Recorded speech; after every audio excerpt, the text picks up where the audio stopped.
Hi, this is Valley Anderson. Welcome to today's Morning News Bite with Dr. Surjit Khanna. Dr. Khanna is an underserved servant and an advocate for the Juvenile Justice Reformation Act. He launched the Returning Youth Initiative to uplift and provide opportunities to post-incarcerated as well as high-risk young adults to redirect their lives into something positive for themselves. In this morning news bite, we bring recognition and highlight young adults' accomplishments in their community and in hopes of inspiring others to pursue their goals. Today, not only are we highlighting a special young person, but we are also bringing recognition to Black History Month. Black History Month first began back in 1926 when Carter G. Woodson and many college friends and thousands of African Americans traveled from across the country to exhibits highlighting the progress their people had made since the destruction of slavery. Mr. Woodson first set out to promote and educate people about Black history and culture. He designated the second week of February as Negro History Week. By the 1960s, Negro History Week had evolved into what is now known as Black History Month. This month is an annual celebration of achievements by African Americans and a time for recognizing their central role in U.S. history. We have the pleasure of having Mr. Laval Belle joining us today. He is a celebrity musician, owner of Noah's Ark Publishing Service, and owner of Writers Incarcerated Publishing. Writers Incarcerated Publishing's first release is A Shot in History, The Poison System by Ramsey Orta, who filmed the killing of Eric Gardner. We also have Mr. Paul Nelson, who is a pastor from A New Beginning in Christ Temple in Tobyhanna, Pennsylvania, here with us today. Dr. Khanna, would you like to emphasize more on Black History Month and have a discussion with our other guests? Thank you very much, Valley, and thank you very much to Mr. Belle and Mr. Nelson for joining in this wonderful morning, especially on the Black History Month.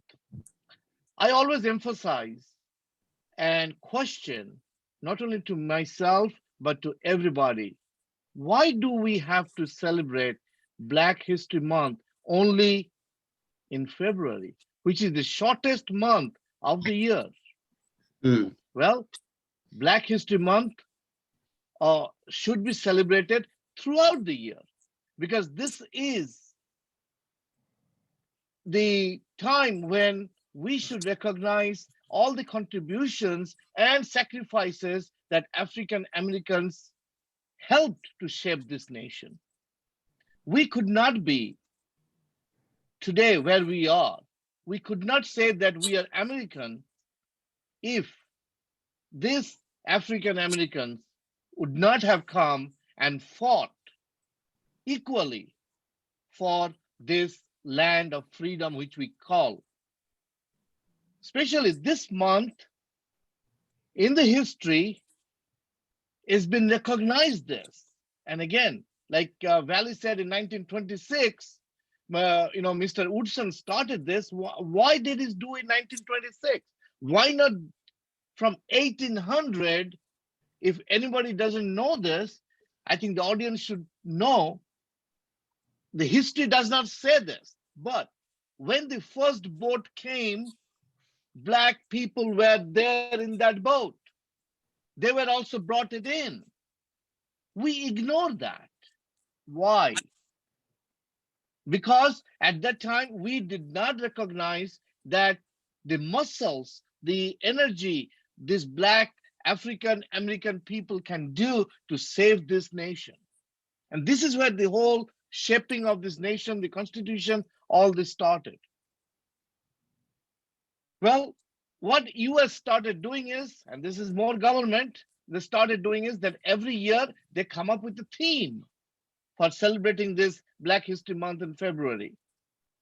In 2022, this theme is Black Health and Wellness. Why they did that? They paid the homage to medical scholars and healthcare providers.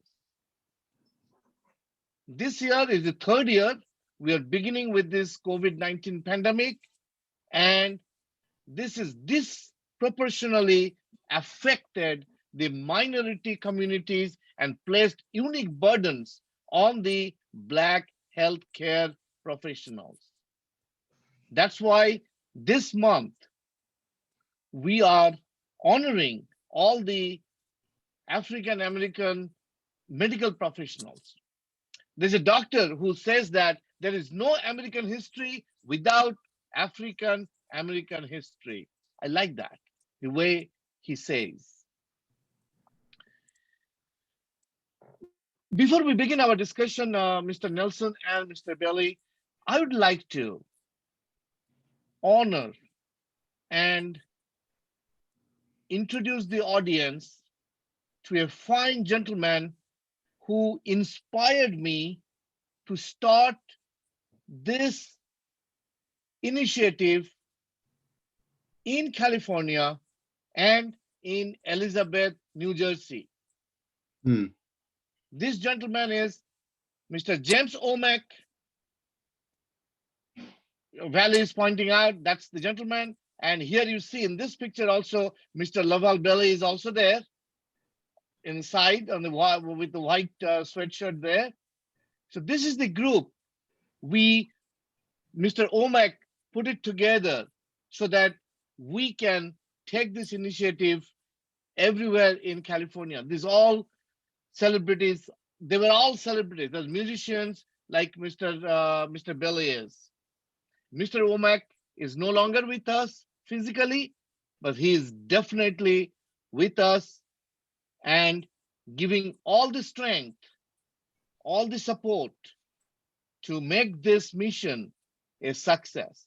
He is originally from Newark. He is a musician. He plays with everybody in the Black community, African American community in Los Angeles and in the United States. Everybody knows him, Mr. Omek. Unfortunately, he left us because of COVID. That's why today, this year, the nation is honoring the homage and giving all the supports to Black African American healthcare professionals. Because if this COVID would not come, we would have Mr. Omek with us. But Mr. Omek is definitely with us because I can't believe that I think it was less than a week ago, Mr. Laval found my phone number and called me after almost 6-7 months. We didn't have any touch. So that shows that Mr. Omek is with us and he is looking at us. He's definitely showering his blessings. He's telling God that we need to take this returning youth initiative all over United States in all the 3,142 counties, especially giving a special treat to all the African American communities.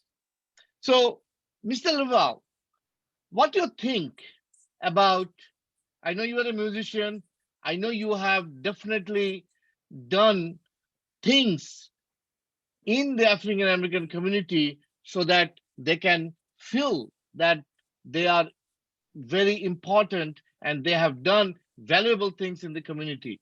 Could you highlight a little bit about this Black History Month and your say on this? Well, thanks for having me on, and thank you for allowing me to be part of you and your other guests. My name is Belle, Laval Belle. It's a French, not Belly Bell. Okay, but Belle, sorry for that's the okay. pronunciation. It's been 6 months since we've talked, but but yeah, African American is a really short expression of Black people who have a very broad history. It does not reflect their contributions and the footprint on the world's involvement of people of color. So I like the people of color a little better than Black. Black is something used to control people. Black History Month is good, right? It reflects the struggle of African Americans on the continent, on pretty much North America and some of South America. I was born in St. Louis in the Midwest, St. Louis, Missouri. My mom had 10 children, 9 boys and 1 girl. I never knew who my natural father is. Already, without having a father in the home, you know how that plays a part of the recidivism rate, right?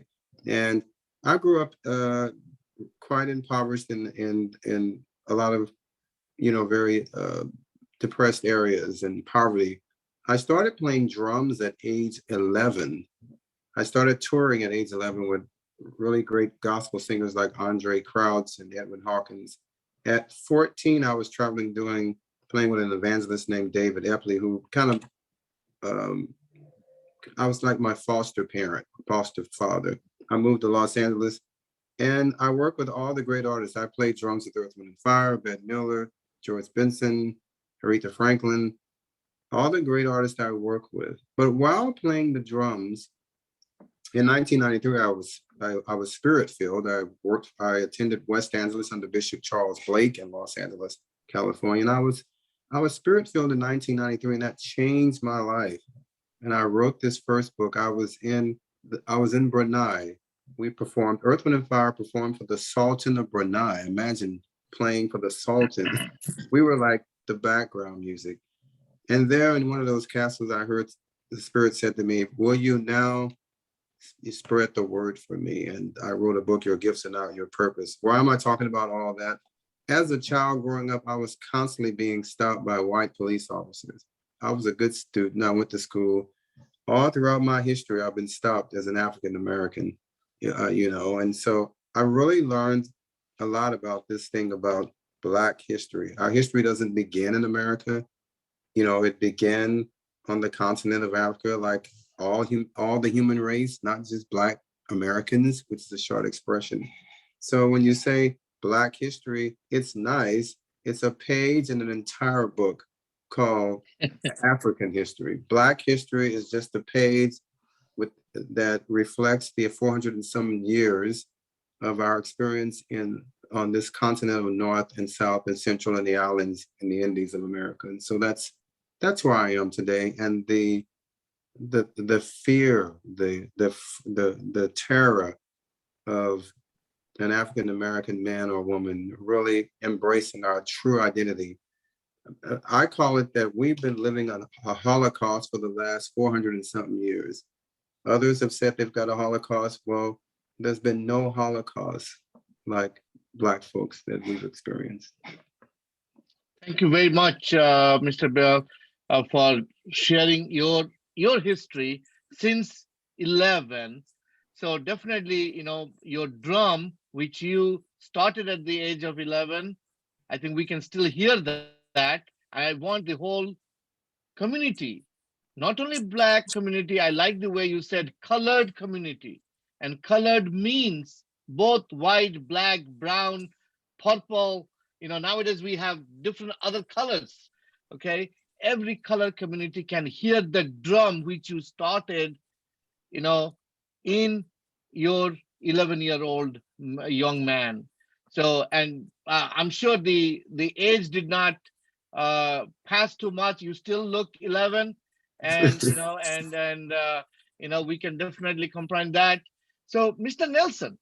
Yes, sir. Thank you for having us here, joining us in this studio. And I know you are doing a lot for this Returning Youth Initiative. You started this, and like Mr. Laval here said that, while he was playing all this thing, the Spirit told him the purpose. And we started in January when we started the Breeze to Faith about our program for educating the young mass, giving them the foundation that what is their purpose of life. Their purpose of life means more than what they can think. So could you highlight a little bit about that, your take about this Black History Month? Well, Black History Month for me, I wasn't born in the United States. I was born in Jamaica. I left Jamaica when I was 10 years old. So my experience is a little bit different, where though I would not say racism didn't exist in Jamaica, I didn't know racism until I came to America, because I grew up in the church in Jamaica. And when white folks would come from America and come to Jamaica, it was not the same people that I experienced when I came here. When they came to Jamaica, they were extremely kind and nice and loving. And people that I grew up with in Jamaica, you have Blacks, Chinese, Asians, Indians, whites. So most Jamaicans are not just Black. They're mixed with, that's the real melting pot there. Because in my family, I have all races, all backgrounds. So I'm not saying there wasn't racism, because there was subtle racism. And even amongst ourselves, we were prejudiced based on how dark we were, how light we were. And I did see that. But I didn't experience racism until I came to America when I was 10 or 11 years old. And I came to Brooklyn, New York. And where I lived in Brooklyn was mostly Black folks, but the cops were white, the firefighters were white, the teachers were white. And I began to experience racism at a young age when I would have an encounter with a policeman. When I would have an encounter with, when I would go outside the neighborhood. We used to go to King's Plaza, a little bit north of where I lived in Brooklyn. And you would have to go through the white neighborhood to get there. I have never been called the N-word so much in my life. And I didn't understand it because I came from a different culture. And where I came from, white folks were just folks. They weren't white folks, Black folks, Indian folks. They were just folks. And it was very strange to me. It took me a while to understand the dynamics of racism. So what that tells me is, therefore, for instance, when I moved to Pennsylvania probably 15 years ago, I moved here from New Jersey. Where I grew up in Brooklyn, it was mostly Blacks. And when I moved to Pennsylvania, for the first time in my life, well, I lived in New Jersey for 2 years, and there were white folks in my neighborhood, but people kept to themselves. Whites kept to themselves, Blacks kept to themselves. But when I came to Pennsylvania, I started a church in Stroudsburg. And almost everybody in the church were young white kids, troubled home, troubled problem, and I was their pastor. And I helped them, I worked with them. And yet, in the midst of that, there was that subtle racism. And racism, I'm saying all of that to say, I think it's more a product of a society that wants to keep this going. There is something in our society that needs this division in order to control people. And what I recognized by moving to Pennsylvania and looking at my history from coming from Jamaica, where it didn't matter, it was economics in Jamaica. If you were poor and you were white, you lived in the same neighborhood with me. If you were Indian, you lived in the same neighborhood with me. If you were Asian, we had a lot of Chinese in Jamaica. You lived in the same neighborhood. You went to the same school. The only thing that separated us in Jamaica was economics. So I'm looking at the situation that we're living in here in Pennsylvania. There's so many whites, they really outnumber us. But in Pennsylvania, a lot of the Blacks are the ones that have the money. And a lot of the whites here, they grow up very poor. And so I realized that racism is a product of someone or some systematic way of controlling a population. The same thing I want is the same thing my neighbor upstairs want, who is white. We get along very well. We're like brothers. And so therefore, I think Marcus Garvey and a few others had the right idea, even when Malcolm X went to Mecca and came back and had a revelation that, wait a minute, it really isn't race, but there's another mechanism there. There's something else at play that's dividing people. And without getting too deep in it, having a Black History Month is wonderful.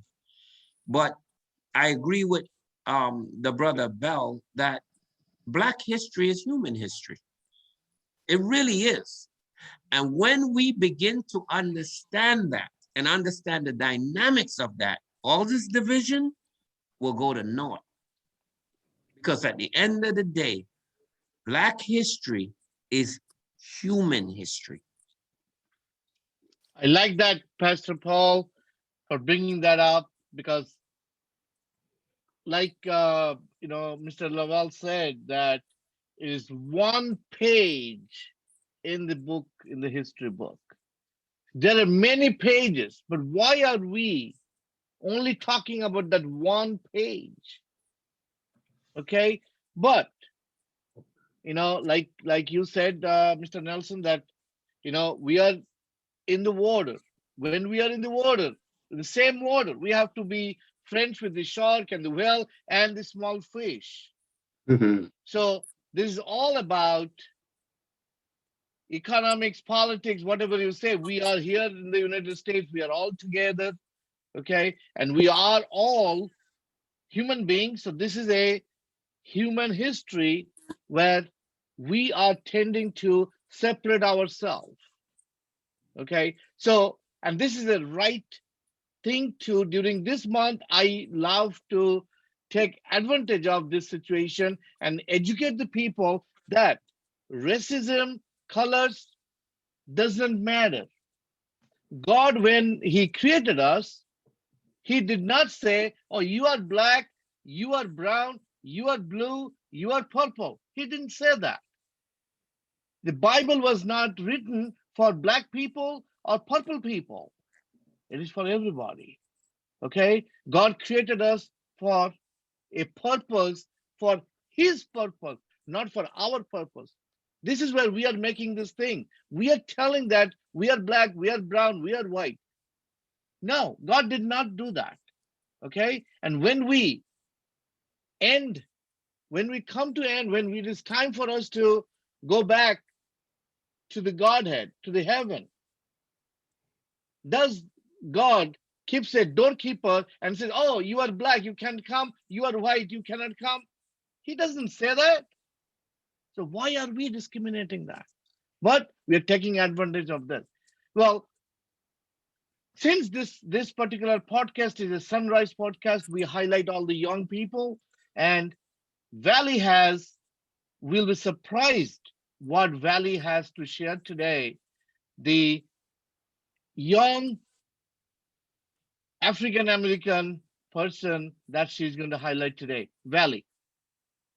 Yeah, so first I just want to apologize just in case I pronounce her name wrong, but Miss Swansea-based Umna Muhammad, she's an engineer that designed an Afro comb. So it just brushes through smoother and leaves a nice finish.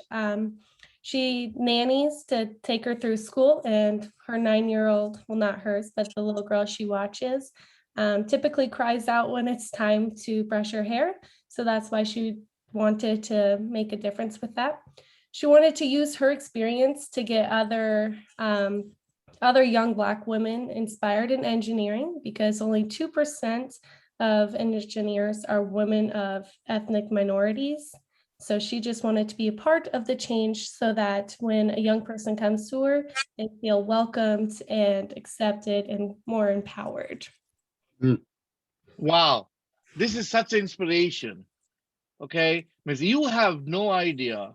And during this audience, during this whole month, Valley plans to bring many highlights of Black young people, those who have done tremendous thing in this country. We have, right now we have been talking, our President Obama is planning to, put a first time Black woman in the Supreme Court as one of the justices. So we have, the first Black justice, the Justice Thomas, Clarence Thomas. He's already, so Black people have contributed a lot in this history. We will be highlighting that as we grow. And thank you very much, Valley, for bringing this, highlighting this Black History Month with all the amazing thing the Black people have been doing. And I'm sorry, this is, I keep on talking about, we all keep on telling Black history, Black history. Actually, it is human history, number one, and this is for all the colors. But don't quote me in this. I'm not a racist person. None of us, whoever in the show today, are racist. We all thank God that they have put us together so that we all, without colors, there is no life. So there's a reason God has created different colors. Otherwise, it would be very, boring,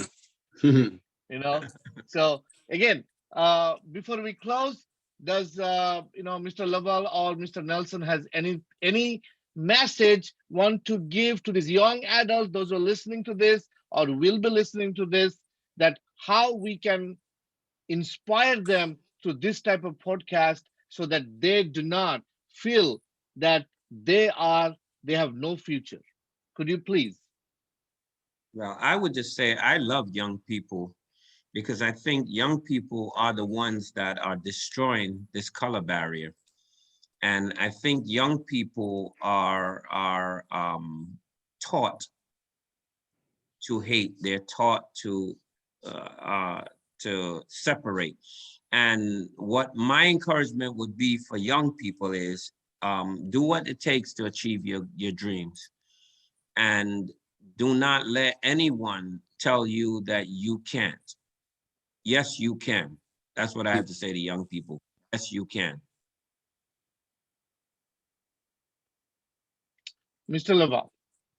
Yes, I would say as a product of gifts, playing drums, I was able to play my way out of poverty. As you know, I own my own publishing company, Writers Incarcerated Publishing. And but the first book I wrote, Brother Han, is Your Gifts Are Not Your Purpose. I didn't finish that story when I was in Brunei playing for Earth, Wind, and Fire. I heard these words, your gifts are not your purpose. And I found out, yeah, I'm a gifted musician, but my gifts led to the things I'm doing now. We weren't created for the gifts. The gifts are tools to help facilitate the purpose. And I'll say one thing, young people, even during the Martin Luther King, the civil rights era, that was a young people's movement. Martin Luther King was a young man at that time. He was over the youth wing of the Southern Christian Leadership Conference. I'll say this to young people, utilize your gifts and your talents. When God said he made us in his image, that means every person has the imagination of God. Anything you can imagine, young person, anything that you can see. Jeremiah was about 13 or 14 years old when God called him to be a prophet. He was a young teenager. And so you can do anything. Start with your gifts. It's very easy. Every young person is already, an entrepreneurial DNA is already inside of you. It's easier to utilize the gifts you already have. Master those, and I'll see you on the end of your purpose. Thank you very much.